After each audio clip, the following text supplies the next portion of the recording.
Hello everyone. আগের পার্টে তো তোমাদের সাথে শেয়ার করেছিলাম ষষ্ঠীর দুপুরে মেনুতে ছিল গরম ভাত, শাক ভাজা আর কষা মাংস। সেটা খেয়ে আমার কয়েকটি ড্রেস ফিটিং করতে দেওয়া ছিল, সেটা নিতে চলে গেছিলাম।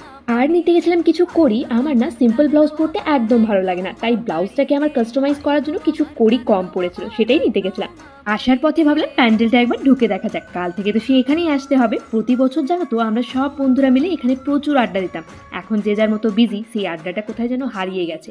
বাড়ি ফিরে দেখি লাস্ট মিনিট বাড়ি সাজানো চলছে। আর এই দেখো, এই ব্লাউজটা আমি অষ্টমীর সকালে পরবো। এটাকে মাকে দিয়ে কাস্টমাইজ করিয়েছি, পরের একটা ভিডিওতে তোমাদের দেখাবো কেমন কাস্টমাইজ করে দিয়েছে। তারপর তো আমাদের বাড়িতে চলে এসেছিল জেঠু জেঠিমা। আমি অনেক কাউকে বলতে শুনেছি এখন আর অমন হাতে জোর করে টাকা গুঁজে দেওয়ার মতো রিলেটিভ আর নাকি তাদের কাছে নেই। আমি কিন্তু সেদিক থেকে ভীষণ লাকি। সেই ছোট থেকে একইভাবে পুজোয় ঘোরার জন্য টাকা আমি ওদের থেকে নিয়ে আসছি, শুধু অ্যামাউন্টটাই বদলেছে, মানুষগুলো কিন্তু না। আমি এতটা যোগ্য হতেও চাই না যে ফ্যামিলির লোকেরা হাতে টাকা গুঁজে দেওয়াটা বন্ধ করে দিক।